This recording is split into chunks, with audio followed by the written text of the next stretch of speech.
மிதுனத்துல பிறந்திருக்கிறீங்க. மிதுன லக்னத்திற்கு 8, 9ஆம் அதிபதி, இடமாற்றத்தை குறிக்கக்கூடிய இடம், டிரான்ஸ்பர் இது போன்ற அமைவுகள், பூர்வீகம் இல்லாத வெளியிடங்களை குறிக்கிறது இந்த 8ஆம் இடம். இந்த 8ஆம் இடத்துக்கு 9ஆம் இடத்திற்கு ஆதிபத்தியம் பெற்ற சனி பகவான் உங்கள் ஜாதகத்துல 5ல உச்சம் பெறார். 5ல உச்சம் பெற்றானா ஆரம்ப காலத்துல ஜாதகரால் பூர்வீகத்துல இருக்கிறது சாதகம் இல்லாம இருக்கும். பூர்வீகத்தை விட்டு வெளியில தான் ஆதாயத்தை கொடுக்கும்.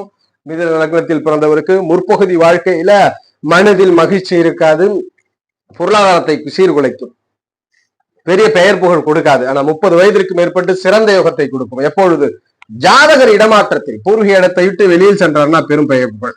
எப்பொழுதுமே சனி தனித்து வலுக்க கூடாது. இங்கேயும் புதன், சுக்கிரன், குரு, இந்த இடத்துல 3 கிரகங்கள்ல ஏதாவது ஒன்று மிதுன லக்னத்தில் பிறந்தவருக்கு தொடர்புல இருந்துச்சுன்னா இடமாற்றத்திற்கு அப்புறம் பெரும் அதிர்ஷ்டத்தை கொடுத்துரும். இடமாற்றத்திற்கு அப்புறம் வாழ்க்கையிலே பெரும் யோகங்கள், குழந்தை பிறந்த பிறகு பெரும் யோகங்களை ஜாதகர்